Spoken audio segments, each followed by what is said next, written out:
সবাই বৃষ্টির জন্য কান্না করছে, বলে মুসা একটু দোয়া করেন, আল্লাহ বৃষ্টি দাও। মুসা আলাইহিস সালাম বৃষ্টি চায়, আল্লাহ বলে তোমার ওই লোকজনের ভিতরে এমন এক নাফরমান আছে যে তওবা না করলে বৃষ্টি হবে না। নবীর দোয়া আল্লাহ কবুল করছেন না, ওই গুনাহগার কত বড় হতে পারে। লাস্টে সবাইকে ডাক দিয়ে বলে, তোমাদের মধ্যে কে আছো গুনাহগার, নাফরমান, যার কারণে দোয়া কবুল হচ্ছে না? ওই ব্যক্তি সাথে সাথে আল্লাহকে বলে, আল্লাহ আমি যদি এখন সবার সামনে প্রকাশ পেয়ে যাই, এই চেহারা আমি কাউকে দেখাতে পারবো না। আল্লাহ তোমাকে আমি এতদিন চিনি নাই, আজ আমি তোমাকে চিনতেছি, আল্লাহ তুমি আমাকে মাফ করে দাও। সাথে সাথে বৃষ্টি পড়া শুরু করেছে। মুসা আলাইহিস সালাম গিয়ে বলে, আল্লাহ কি ব্যাপার, কেউ তো বের হয় নাই, কেউ তওবা করে নাই, বৃষ্টি কেন? বলে, মুসা 40 বছর ধরে যে আমার নাফরমানি করেছে তাকে আমি 40 সেকেন্ডে মাফ করেছি। ক্ষমার দরজা খোলা আছে না নাই? জোরে বলেন, আছে না নাই? তওবার দরজা খোলা আছে না নাই? গুনাহ করার পরে যারা ক্ষমা চায় তারা ওলি হয়, ঠিক কিনা কথা বলেন? আর গুনার উপরে যারা রয়ে যায় তারা সীমা লঙ্ঘনকারী, তারা জাহান্নামে যাবেই। ঠিক কিনা বলেন? গুনাহগারকে আল্লাহ জাহান্নাম দেবেন না, সীমা লঙ্ঘনকারীকে জাহান্নাম দেবেন।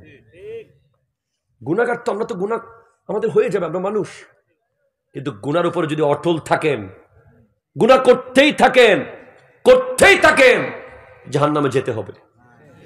সেজন্য আসেন, বলেন দেখি, first of all of you, আমি আপনাদের কাছে জিজ্ঞেস করি, দেখি আমার যুবক ভাই আপনি দাঁড়ান। আরে কোনো অসুবিধা নাই, ওয়াজ হবে প্র্যাকটিক্যাল, কি দিলাম কি নিলাম। আপনার নাম? মোহাম্মদ শিহাব ইসলাম। দেখি বলেন তো, আগামী রমজানের জন্য আপনার কি প্রস্তুতি আছে? 30 দিন রমজান যে আসবে, প্রস্তুতি ছাড়া কি মাহফিলটা হয়েছে হুজুর? প্রস্তুতি ছাড়া কি হয়েছে? প্রস্তুতি নিতে হয় না, আগে নিতে হয়েছে, হুজুর দাওয়াত দিতে হয়েছে, প্যান্ডেল করতে হয়েছে, পোস্টার করতে হয়েছে, অনেক দিন ধরে প্রস্তুতি নেওয়ার পর আজকে ফলাফল। ঠিক কিনা বলেন না? ফলাফল ভালো না খারাপ? জোরে কোন? সিটাং জামু কিন্তু ভালো না খারাপ? আপনি বলেন, তাহলে রমজান যদি আমরা প্রস্তুতি ছাড়া চলে যাই ঠিক হবে না? আচ্ছা বলেন, রমজানের জন্য আপনার কি প্রস্তুতি আছে? যেমন একটা বলেন, একটা। আল্লাহর ইবাদত করা, মানে আপনার মানসিক প্রস্তুতি এটা, যে আপনি মেন্টালি চিন্তা করেছেন আপনি ইবাদত করে করে রমজান কাটাবেন। মারহাবা, জোরে বলেন। একজন হুজুরকে জিজ্ঞেস করি, মাশাআল্লাহ অনেক ভালো লাগছে আমার, দাঁড়ান দেখি, বলেন তো হুজুর, রমজান উপলক্ষে আমাদের কি প্রস্তুতি থাকা দরকার?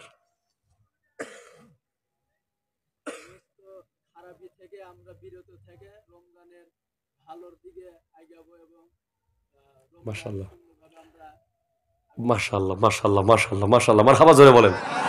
অনেক সুন্দর বলেছেন। রমজানের আগে আমাদের সমস্ত খারাপ থেকে বিরত হতে হবে। একদম অ্যাপ্রোপ্রিয়েট জায়গায় হুজুর কথা বলেছেন। অর্থাৎ আপনি হুট করে রমজানে চলে আসলো, আপনি প্রতিদিন যেমন চলেন তেমন চলতে পারবেন না এখন, না আপনি পারবেন না। তো আপনি মন চাইলে মিথ্যা বলেন, মন চাইলে গীবত করেন, মন চাইলে গান, মন চাইলে নাচেন, মন চাইলে আড্ডা মারেন, মন চাইলে জুয়া খেলেন, এটা আর চাইতে পারবে না। ঠিক কিনা কথা বলেন? আপনাকে এই কয়েক দিনের ভিতরে টোটাল নিজের আপাদে মস্তক পুরোটা চেঞ্জ করে ফেলতে হবে। আপনাকে গুনার অভ্যাস ছেড়ে দিতে হবে। ঠিক কিনা জোরে বলেন? এক, তাহলে রমজানের প্রথম প্রস্তুতি হলো গুনার অভ্যাস ছেড়ে দেওয়া। কিসের অভ্যাস?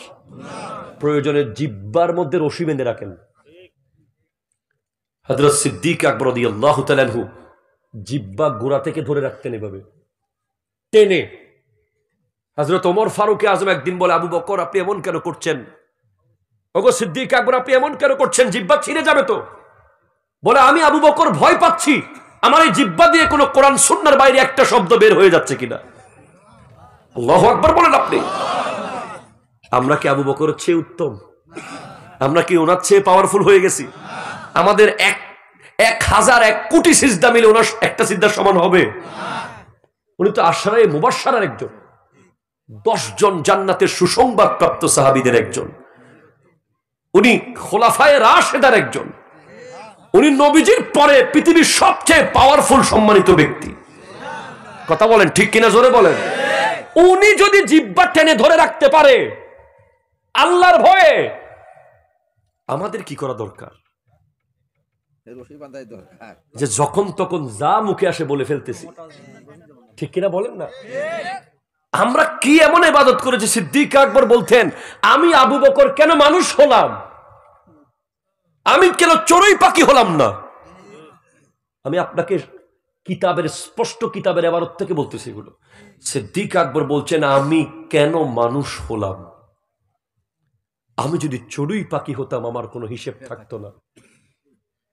আমি যদি কোনো গাছের পাতা হতাম আমাকে আল্লাহর সামনে দাঁড়াতে হতো না। সেখানে আমরা কিভাবে হাসি তামাশায় খেলায় দুলায় জীবন কাটাই। হযরত ওসমান গনি যুন্নুরাইন, যিনি আমার নবীর দুজন কন্যাকে শাদী করেছেন, আমার নবী বলেছেন, আমার যদি 40 জন কন্যা থাকতো আমি একটার পর একটা সব ওসমানকে বিয়ে দিতাম। এমন জলিলুল কদর, যিনি কবর দেখলেই কান্না করতেন, দাড়ি ভিজে যেত কান্নায়। মানুষ বলতো, আপনি ওসমান, আপনি জান্নাতের সুসংবাদ প্রাপ্ত, আপনার সামনে নবীজি জাহান্নামের বয়ান দিয়েছে, আপনি কাঁদেন নাই। আপনার সামনে আখিরাতের হিসাবের বয়ান দিয়েছে, আপনি কাঁদেন নাই, কবর দেখলে কেন কাঁদেন? উনি বলছে, তোমরা জানো না, কবর হচ্ছে আখিরাতের প্রথম মঞ্জিল। এই মঞ্জিলে যে পার হবে সে হাসরে পার হবে, সে পুলসিরাতে পার হয়ে যাবে, সে মিজানে পার হয়ে যাবে। আর এই কবরে যে পাশ করবে না, কবরে যে ফেল করে ফেলবে, আজকে তুমি অমুকের লোক তমুকের লোক, আজকে তোমার মোটরসাইকেলের আওয়াজে এলাকা কাঁপতেছে, তুমি কথায় কথায় বলে আমি কার লোক জানোস, ঠিক কিনা বলেন না? অথচ তোমাকে কবর ডেকে ডেকে বলছে, ডেকে ডেকে বলছে, ডেকে ডেকে বলছে। কিতাবের নাম আল মুনাব্বিহাত, লেখকের নাম আল্লামা ইবনে হাজার আসকালানী রহমতুল্লাহ আলাইহি। আমার নবীর হাদিস, কবর প্রতিদিন 10টা বাক্য বলে বলে ডাকে মানুষকে। এগুলো শোনার মতো অ্যাবিলিটি আমাদেরকে আল্লাহ দেন নাই। যদি কবরের আওয়াজ আমরা শুনতাম আমরা সবাই বেহুশ হয়ে মরে যেতাম। কবরের আওয়াজ এত ভয়ঙ্কর।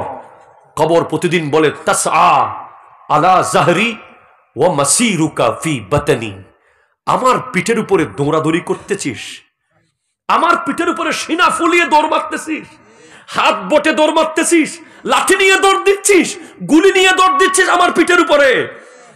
ওয়া মাসিরুকা ফি বাতনি, আমার পেটের ভিতরে তোকে আসতেই হবে। তোর দুবাইয়ের ফ্লাইট মিস হয়ে যাবে, হয়তো ওমানের ফ্লাইট মিস হয়ে যাবে, ঢাকা যাওয়ার টিকিট ক্যান্সেল হয়ে যেতে পারে, কবরের যাত্রা মিস হবে না। কথা বলেন না, ঠিক কিনা? আরে পৃথিবীর বিজ্ঞানীদেরকে কি বলবো, কিভাবে বলবো বলেন? মঙ্গল গ্রহের খবর আনতে পারে, সূর্যের চাঁদের খবর নিয়ে আসতে পারে, মাত্র 3 হাত নিচে আমার দাদা কেমন আছে পৃথিবীর বিজ্ঞানীরা এখনো বলতে পারল না।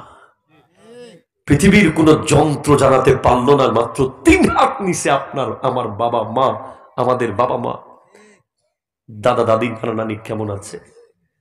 অথচ 3 লক্ষ মাইল দূর থেকে ছবি তুলে এনেছে, মঙ্গল গ্রহ থেকে ছবি এনেছে, চাঁদ থেকে ছবি নিয়ে এসেছে, মাত্র 2 হাত পাটির নিচে দাদা কেমন আছে কোনো বিজ্ঞানী বলতে পারে নাই। তার মানে আপনি গেইস করেন, কবরটা এমন এক জায়গা যেটা পৃথিবীর মানুষের মেধার বাইরে, চিন্তার বাইরে, গবেষণার বাইরে, ক্ষমতার বাইরে, ঠিক না কথা বলে? আপনি ভাবতে পারেন, কারেন্ট চলে গেলে আমরা পাগল হয়ে যাই, একটু কারেন্ট চলে গেলে পাগল হয়ে যাই। কেমনে জেনারেটর লাগাবো, কেমনে মোমবাতি জ্বালাবো, কেমনে মোবাইলে লাইট জ্বালিয়ে দেব। আর একটু ভেবে কেন দেখি না আমরা, ডানে মাটি, বামে মাটি, সামনে মাটি, পেছনে মাটি। অন্তত ঘরের ভিতরে যদি একটা সাপ ঢুকে, বেডরুমে এই কোণা থেকে ওই কোণায় লাফ দিয়ে সরে যাওয়ার সুযোগ আছে সাপের খপ্পর থেকে। ঘরে ঘরে ঘরে আছে, আপনার ঘরটা তো রুম বড়, এইদিকে সাপ গেলে ওইদিকে লাফ দিতে পারবেন, কিছুক্ষণ সেফ থাকতে পারবেন অন্তত।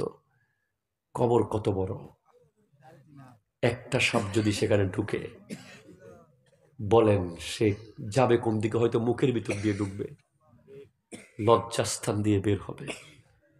হাদিসে পাকে কবরে ৯৯টা সাপের কথা আছে।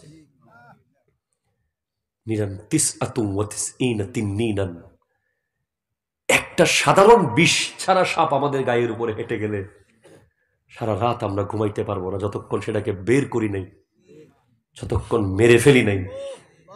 আর ওই কবরে কিভাবে থাকবো বলেন?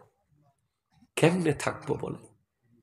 কি নিয়ে এত খুশি, কি নিয়ে এত আনন্দ, কিসের এত মজা, কিসের এই দুনিয়াদারি? আজকে সেলুনে গিয়ে ইসরায়েলিদের মতো চুল কেটে ফেলেছো তুমি। আজকে ছেঁড়া ছেঁড়া জিন্সের প্যান্ট কিনে কিনে তুমি পড়ছো। আজকে তোমার ব্যানসন সিগারেটের ধোঁয়ায় তুমি এলাকা কাঁপাইছ। আজকে তোমার মোবাইলে অশ্লীল সিনেমা আর ভিডিও। আজকে তুমি কেন ভুলে গেছো? কেন ভুলে গেছো তুমি?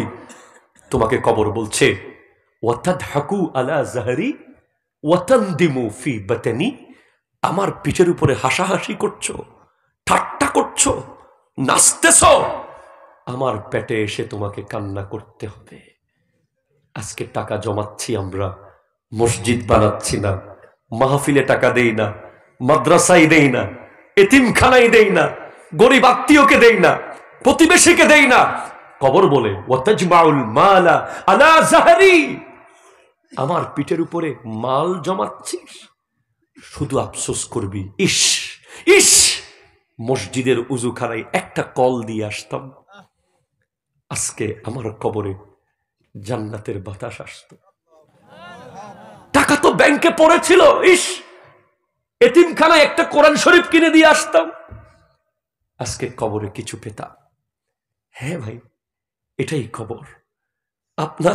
আপনি ম্যাট্রিক পাস না করে মরে গেলে কিচ্ছু হবে না, আপনি মাস্টার্স পাস না করে মরে গেলে কিচ্ছু হবে না, কিন্তু আপনি যদি মুমিন না হয়ে মরে যান, আপনার কবরটা কি হবে এটা আমি আপনাকে বয়ান করে বোঝাতে পারবো না। সেজন্য আসুন, it's a great offer, it's a great opportunity, it's a great deal. আল্লাহ আমাদেরকে বিনা পয়সায়, বিনা কিছুতে এত বড় মাস মাহে রমজান, অন্তত 30 দিনে প্রতিদিন 1 পৃষ্ঠা কোরআন শরীফ পড়বেন। যে পড়তে পারবেন, ঈদের পরের দিন ঢাকায় আমার মসজিদে যাবেন জুমা পড়তে, আপনাকে আমি স্পেশালি কিছু না কিছু গিফট করব, একটা আতর হলেও গিফট করব, আমি অন্তর থেকে করব, আল্লাহর ঘরের পাশ থেকে আনা। দেখি বলেন আগামী রমজানে 30টা দিন প্রতিদিন 1 পৃষ্ঠা কোরআন শরীফ কে পড়বেন? একটু হাত তোলেন। আল্লাহু আকবার, আল্লাহু আকবার। আল্লাহ কবুল করুক, আমিন জোরে বলেন। অনেকে হাত তোলেন নাই, যারা জানেন না পড়তে, রমজান শ্রেষ্ঠ সুযোগ শেখার। আপনি দুনিয়ার সব জানেন, কোরআন শরীফ পড়তে জানেন না, এমন লজ্জা আর কি হতে পারে? ঠিক কিনা বলেন? আপনি একেবারে বিসিএস ক্যাডার, আপনি একেবারে ম্যাজিস্ট্রেট, আপনি একেবারে অনেক বড় পোস্টে আছেন, আপনি জানাজার নামাজের নিয়তটা জানেন না, আপনি আসলে কিছুই জানেন না, আপনি জানাজার দোয়াটা জানেন না, আপনি কিচ্ছু জানেন না। ভাই, রমজানের প্রথম প্রস্তুতি হবে কি? গুনাহ থেকে নিজেকে সরিয়ে গুনার অভ্যাস ত্যাগ করা। বলে দেওয়া দোস্ত রমজান, সরি রমজান, ঠিক কিনা? 2 কি বলেছি? তওবা করতে হবে। কি সেকেন্ড প্রস্তুতি? কি? তওবা, চোখের পানি ফেলে কাঁদতে হবে। রোজা আসার আগেই বলতে হবে, আল্লাহ আমি অনেক গুনাহ করেছি, আমার তওবা তুমি কবুল করো, যেন তারাবির মজাটা আমি পাই, যেন তিলাওয়াতের প্রশান্তিটা আমি পাই। 3 নম্বর প্রস্তুতি হলো প্রতিজ্ঞা করা। কি করা? প্রতিজ্ঞা, যে রমজানে একটা কমান্ডো ট্রেনিং হচ্ছে। কি ট্রেনিং? Commando training. এটা সাধারণ কোনো ট্রেনিং না, তাকওয়ার মাঠে আপনি কমান্ডো প্রশিক্ষণ দিচ্ছেন। এরপরে একইভাবে যেন আপনি জীবন কাটাতে পারেন। জোরে বলেন সুবহানাল্লাহ। 4, টার্গেট করে কোরআন তিলাওয়াত করা। 5, টার্গেট করে জিকির করা। 6, টার্গেট করে দুরূদ পড়া। 7, টার্গেট করে অন্যান্য ভালো নেক আমলগুলো করা। কারণ রমজানে ফরজ 70 গুণ হয়ে যাবে, নফল ফরজের সমান হবে। কষ্ট পেয়েছেন আপনারা? নামাজ পড়বেন নিয়মিত। সর্বশেষ কথা, আসলে অনেক দূরে আসছি, নাহলে এতক্ষণ কথা বলি না, আবার কখন আসি। নামাজ আমি আপনাকে পড়েন বাই ওয়াদা করেন বাই বলেন, আমি এগুলো বলি না। আমার একটা সিস্টেম আছে, আমি বলি নামাজ পড়িয়েন, নবীর ইজ্জতটা যেন রক্ষা হয়। আল্লাহ তো খুশি হবেই, নবীজির ইজ্জত যেন রক্ষা হয়। যেই নবী উম্মতি উম্মতি করে গোটা জীবন কাটিয়েছেন, নিজেকে আল্লাহ আমার নবীকে অফার দিয়েছিলেন একটা স্পেশাল দোয়া করার জন্য। আমার নবী, সমস্ত নবীরা সেই দোয়া দুনিয়াতে করে ফেলেছে, আমার নবী সেই দোয়াটা দুনিয়ায় করেন নাই। এত কষ্ট পেয়েছেন, দোয়াটা রেখে দিয়েছেন শুধু কাল হাসরের মাঠে উম্মতকে বাঁচানোর জন্য। সেই নবী লজ্জা পাক আপনি চান? আপনাকে এখান থেকে আপনাদের কাছে বাজার নাম কি বলেন তো? সিরাজ বাজার। সিরাজ বাজারে যদি বলা হয় আমার স্যারকে যান হুজুরকে রিসিভ করে আনেন, ঠিক আছে গেলেন। এবার বলে আবার যান ফুল নিয়ে আসেন, আবার গেলেন। এবার বলে আবার যান টিস্যু নিয়ে আসেন, আবার গেলেন। 4 নম্বর বার বলে তোরা কি পাগল হয়ে গেছোস? কি শুরু করলি? আমাকে এতবার কেন পাঠাচ্ছিস, একবার বলতে পারিস নাই? আর আমার আর আপনার নবী আল্লাহকে বলছে, আল্লাহ কোন জায়গায় বলছে দেখেন, খেয়াল করেন।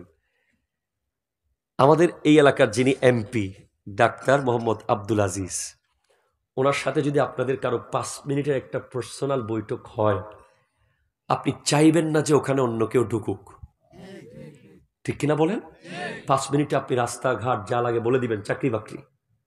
যদি মাননীয় প্রধানমন্ত্রীর সাথে 3 মিনিটের একটা বৈঠক হয়, আপনি কোনোভাবে চাইবেন না কেউ সেখানে ডিস্টার্ব করুক, কারণ আরেকজন ঢুকে গেলে আপনার 1.5 মিনিট কথা শেষ, নষ্ট হয়ে যাবে। আর পৃথিবীর সবচেয়ে ভিআইপি মিটিং হচ্ছে যেই মিটিংটার মধ্যে দুজন আছে, এক আল্লাহ আর এক নবী। একটু জোরে বলেন না সুবহানাল্লাহ। এমন ভিআইপি মিটিং না আর কোনোদিন হয়েছে না হবে, ভবিষ্যতে আল্লাহ চাইলে হবে, তবে আজকে পর্যন্ত আর হয়নি। পৃথিবীর সবচেয়ে ভিআইপি মিটিং মেরাজে আল্লাহ এবং রাসূল, এমন ভিআইপি জায়গায় যে আল্লাহ প্রধানমন্ত্রী বানায়, ঠিক কিনা বলেন না? যে আল্লাহ রাজা বাদশাকে বানায়, যে আল্লাহ ফেরেশতাদেরকে বানিয়েছেন, ওই আল্লাহর সাথে আমার নবী কথা বলছেন, এর ভিতরে আপনি আর আমি ঢুকে গেছি। সুবহানাল্লাহ বলেন নাই যে আপনি? কেমনে ঢুকছি? আল্লাহ আমার উম্মতের জন্য কিছু দেন। হাবিব, এত গুরুত্বপূর্ণ কথা চলতেছে আপনার সাথে আমার, এখানে আপনি উম্মতি উম্মতি। হ্যাঁ, আমি উম্মত ছাড়া কিছু নেই না। হাবিব কি এনেছেন? আত্তাহিয়াতু লিল্লাহি ওয়াস সালাওয়াতু ওয়াত তাইয়িবাত। হাবিব 3টা নেন। আসসালামু আলাইকা আইয়ুহান নবী ওয়া রাহমাতুল্লাহি ওয়া বারাকাতুহু। সুবহানাল্লাহ বলেন। হাবিব, আল্লাহ আমার উম্মতকে দিবেন না সালামটা? লাগবে? হ্যাঁ। আসসালামু আলাইনা ওয়া আলা ইবাদিল্লাহি সলিহিন। জোরে বলেন সুবহানাল্লাহ। খুশি হয়ে গেলেন নবী। হাবিব আর কি লাগবে? আল্লাহ এত সুন্দর আপনাকে দেখলাম, আমার উম্মত দেখতে চায়, তারা দেখতে চায়। হ্যাঁ, কবার দেখবে? যতবার পারেন, যত বেশি পারেন নেন। 50 ওয়াক্ত নামাজ নেন। মুসা আলাইহিস সালাম বলে আপনার উম্মত দুর্বল, পারবে না, কমায় আনেন। একবার আবার আসে, মুসা আবার যাব, আপনার উম্মত তো, আচ্ছা যাচ্ছি মুসা। আবার যাব, আপনার উম্মত, যাচ্ছি। আবার যাব, আপনার উম্মত, যাচ্ছি। নবীজি নিজের জন্য গেছেন একবার, উম্মতের জন্য গেছেন 9 বার।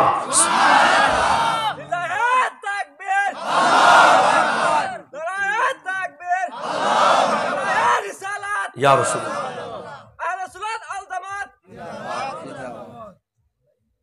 সেই নবীকে একটু স্মরণ রাখিয়েন। আমি একটু খেয়াল করলাম যেখানে নারা রিসালাত আপনারা বলতেছেন না, অসুবিধা নেই, এগুলো বন্ধ করতে হবে। আমাদের এক হয়ে যেতে হবে। এখন আমরা যদি আর দূরত্ব রাখি, কেউ তাকবীর দিচ্ছেন, কেউ রিসালাত দিচ্ছেন, আমাদেরকে ইহুদি খ্রিস্টানরা শুধু মারতেছে এখন, ঠিক কিনা জোরে বলেন না? এদেশ কে দখল করে ফেলতেছে আপনারা ভালো জানেন। আমি আর খোলাসা করতে চাচ্ছি না। ঠিক কিনা জোরে বলেন না? এদেশকে গিলে ফেলার চেষ্টা চলতেছে, এদেশের পাঠ্যপুস্তক কন্ট্রোল করার চেষ্টা চলতেছে। সুতরাং আমরা লিল্লাহে তাকবীর আর নারায়ে তাকবীরের এই ঝামেলায় বসে থাকি লাভ নাই। সবাই মিলে একসাথে বলে নারায়ে তাকবীর, আল্লাহু আকবার, আল্লাহু আকবার, নারায়ে রিসালাত। বাস কি হবে? আমার ভাই, তোমার ভাই, অমুক ভাই, সমুক ভাই বলতে পারি, আমার নবীকে ইয়া রাসূলুল্লাহ বললে অসুবিধা কি? এটা কি এমন কি হয়ে যাবে? করেন। এখন আর এগুলো নিয়ে দ্বন্দ্ব করিয়েন না, আমরা এক হয়ে যাই। বাংলাদেশের সব মুসলমানের এক হয়ে যাওয়া আগামীকাল হয়ে যাওয়া উচিত। কথা জোরে বলেন, ঠিক কিনা বলেন? আর একদিনও আমাদের বিচ্ছিন্ন থাকা উচিত না এই ছোট ছোট বিষয়গুলো নিয়ে। দরকার নেই। আমার নবীর রিসালতের একটু বললেন। আমার নবী সব জায়গায় তো আছে আল্লাহর পাশে, কালিমায় আছে, কামতে আছে, আজানে আছে। ওরা ফাআলা লাকা যিকরাক ইজা যুকিরতা যুকিরতা মাই। সুবহানাল্লাহ, জোরে বলেন। ইজা যুকিরতু যুকিরতা মাই। তো যখন আল্লাহ জিকির হয়, আল্লাহর সাথে নবীর জিকির হয়। সুবহানাল্লাহ, জোরে বলেন। নবীকে বাদ দেওয়ার দরকার নাই, নিয়ে নেন নবীজিকে সাথে। আমার নবী আমাদেরকে বাদ দেন নাই কোথাও। পৃথিবীর সবচেয়ে ভিআইপি প্রোগ্রামে আমার নবী উম্মতি উম্মতি করেছেন। আমরা কেন সেই নবীকে বাদ দেব? আমরা সবার জন্য দাঁড়াইতে পারি, নবীর জন্য একটু দাঁড়াইতে আমাদের কষ্ট হয়। কোনো দরকার নেই। এতে ক্ষতি কি আছে? আমরা ক্ষতি কিছু দেখি না। যে জিনিসটা কওমের কোনো ক্ষতি হয় না, এটা করবেন। আজকে এগুলো কেড়ে নিয়ে কি লাভ হলো? আজকে যুবক ভাইদের থেকে আমরা মিলাদ কেড়ে নিয়েছি, দরুদ কেড়ে নিয়েছি, নারায়ে রিসালাত কেড়ে নিয়েছি, দিয়েছি গেম। ঠিক কিনা বলেন না? দিয়েছি ফেসবুক, দিয়েছি ইন্টারনেট, দিয়েছি ওয়াইফাই। নিয়ে গেলেন একটা, দিয়ে গেলেন কি? সব ইমান বিধ্বংসী। ঠিক কিনা কথা জোরে বলেন? এদেরকে ব্যস্ত রাখেন এসব কাজে, কিন্তু ভণ্ডামির সাথে কোনো সম্পর্ক রাখা যাবে না। খবরদার। আমি স্পষ্ট মাজারের নামে, অলির নামে, পীরের নামে যে সমস্ত বর্তমান যুগে ভণ্ড বের হয়ে গেছে, ওরসের নামে নাচ গান করে, অলির নামাজ কালাম ছাড়া কিছু অলি সেজে গেছে, এরা ভণ্ড, এরা ভণ্ড, এরা ভণ্ড। ঠিক কিনা কথা বলেন? এদের সাথে আমাদের কোনো সম্পর্ক না ছিল না আছে। আমরা সবাই এক। ঠিক কিনা হুজুর? আমরা সবাই এক। আল্লাহ তৌফিক দান করুক, আমিন বলেন। আমরা যদি এক না হই, এই দেশ থেকে কাদিয়ানীদেরকে দৌড়াতে পারবেন না। হকপন্থীদেরকে এক হয়ে যেতে হবে, না হলে আমাদের সব চিনিয়ে নেওয়া হবে। অলরেডি নিয়ে গেছে সব। দোয়া, দরুদ, নামাজ সব তো নিয়ে যাচ্ছে। কাইটটা কুইটটা সব, কাইটটা ডাল ফালা সব কাটি ফেলেছে। হুজুর কথা কোন? ঠিক কিনা বলেন? সব শর্টকাট। এই যে 12 রাকাত কেটে ফেললো, আমার কেন জায়গায় দিয়েছিল? আমি এখানে যাবো, সময় আছে? আপনাদের সময় আছে?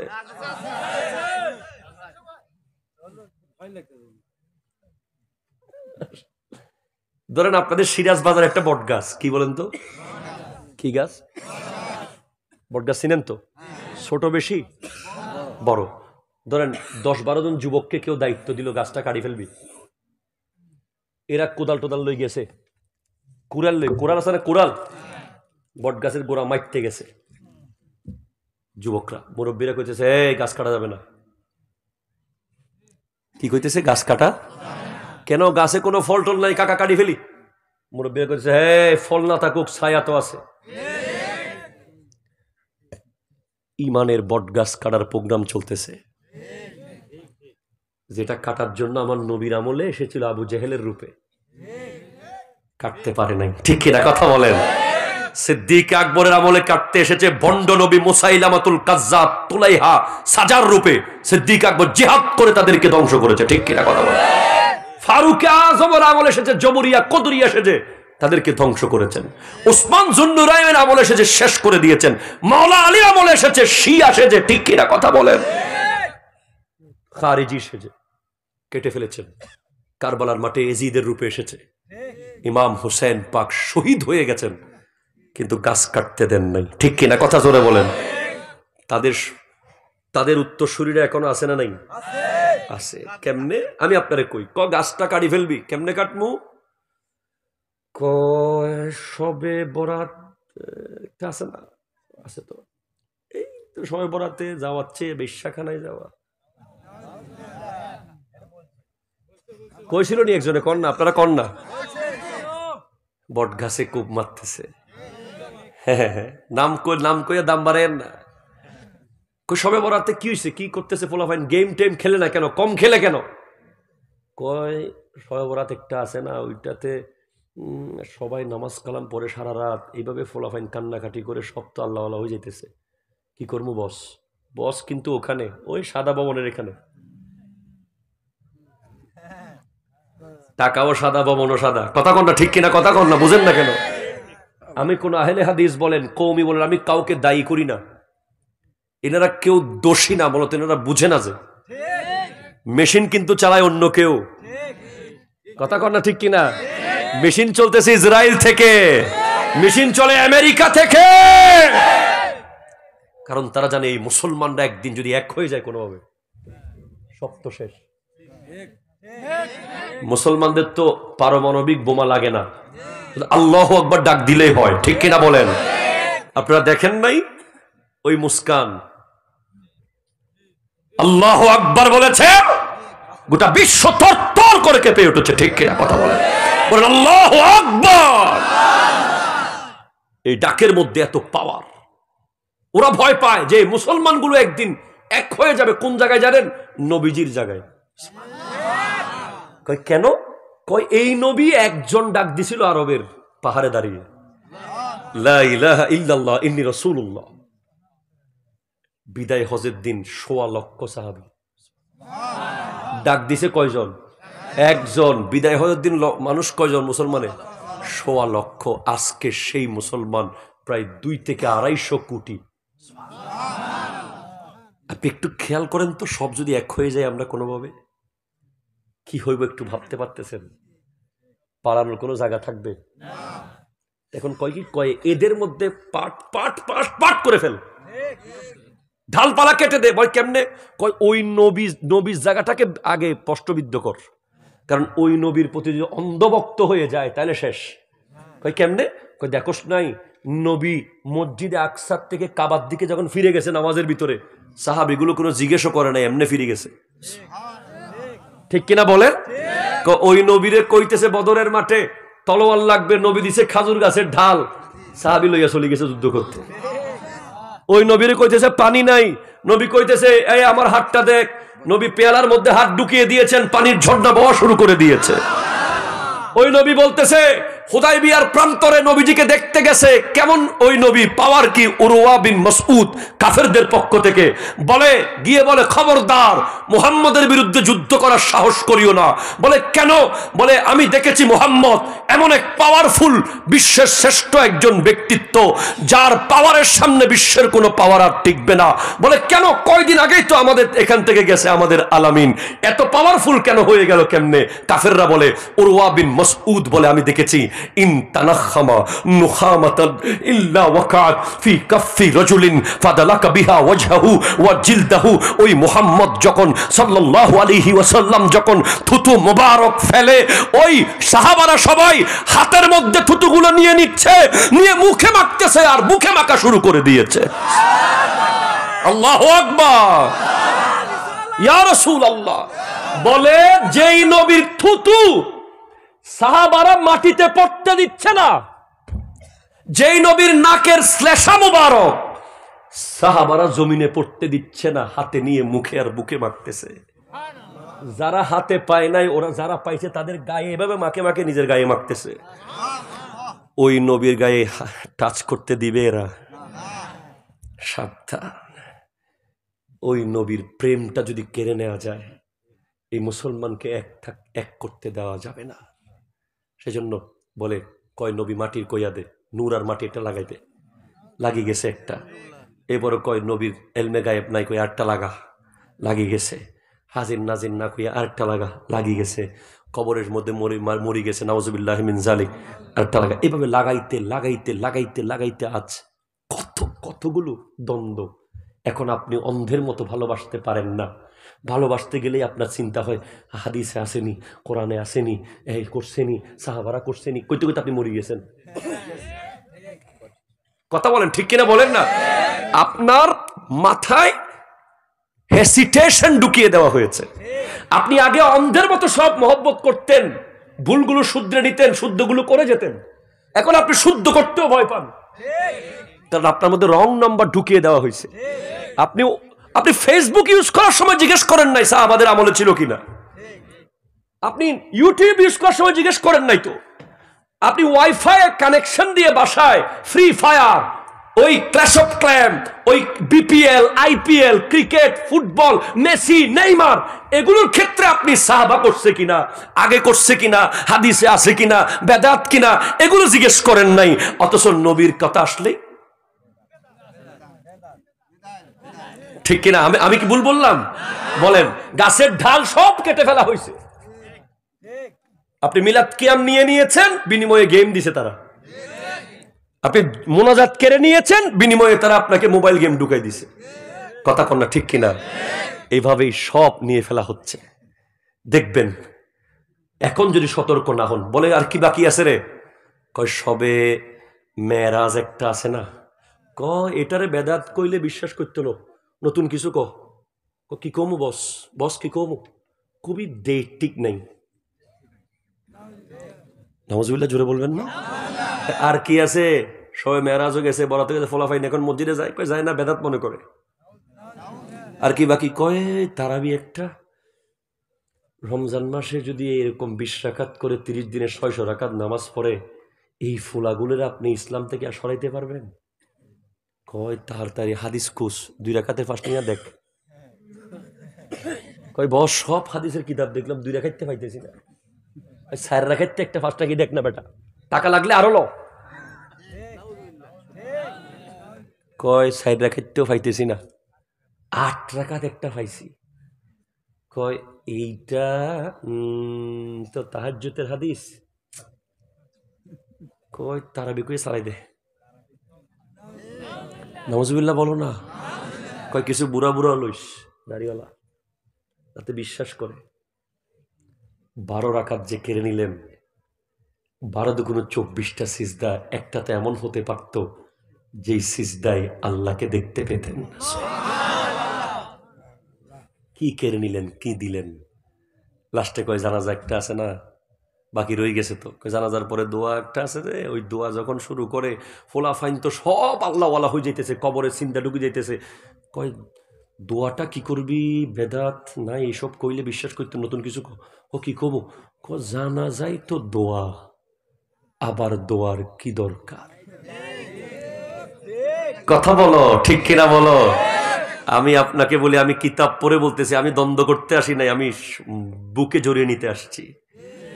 ইজা সাল্লাইতুম আলাল মাইয়াতে ফাখলিসু লাহু দুআ, যে ফা শব্দটা আছে, ফা ফা আছে না, এই ফা এবং সুম্মা এই দুটার পার্থক্য আছে আরবি বালাগাতের কায়দা। ফা মানে সাথে সাথে করা, সুম্মা মানে দেরিতে করা। অতপর, অতপর একটা সাথে সাথে, অতপর দেরিতে, অতপর দোয়া কেড়ে নিছে। 5 ওয়াক্ত নামাজের পরে দোয়া আছে এখন? আছে এখানে? আল্লাহু আকবার। তাই তো অনেক কিছু আছে আপনাদের এখানে এখন। আরে ভাই আমগো বাড়িতে নাই দোয়া। আল্লাহু আকবার। আমি গ্রামে গিয়ে, আমার গ্রামের বাড়িতে অনেকদিন তো যাই নাই, গিয়ে মাগরিবের পরে হাত তুলে বসে দেখি ইমাম সাহেব জায়গায় নাই, গন্ডে হাড়ি কোথায় চলে গেছে, আওয়াজ টাওয়াজ নাই কেন? কয় দোয়া নাই, সব নিয়ে ফেলা হচ্ছে ভাই, সব নিয়ে ফেলা হচ্ছে। আজ মাদ্রাসা থেকে ইসলামের ইতিহাস বই নিয়ে ফেলা হয়েছে, ইতিহাস শুধু দেয়া হয়েছে, ইসলাম শব্দ তুলে দেওয়া হয়েছে। ফিলিস্তিনের মানচিত্র কেড়ে নিয়ে ইসরায়েল লিখে দেওয়া হয়েছে। এইভাবে অনেক কিছু চলে যাচ্ছে ভাই। আসুন আমরা এক হয়ে যাই। আর নয় দ্বন্দ্ব, আর নয়। আজকে 40 বছর দ্বন্দ্ব করে কোনো কিছু লাভ পাইছি? কিছু লাভ হয়েছে বলেন? কোনো লাভ হয় নাই। আলেম ওলামারাই জেলে যাবে। সেটা আমরা মিলেমিশে এ দেশটাকে গড়ি, আমরা একসাথে থাকি, নামাজ পড়বেন। আমার নবীকে আল্লাহ জিজ্ঞেস করবে, হাবিব আপনি না বলেছিলেন এরা আমাকে দেখতে চায়, তাই 50 ওয়াক্ত নামাজ দিছিলাম, কই এরা তো ফজরে আসে নাই, কই জোহরে তো দেখলাম না, কই আসরেও তো দেখি নাই, কই মাগরিবেও তো দেখি নাই। হাবিব এদেরকে দেখি নাই কেন?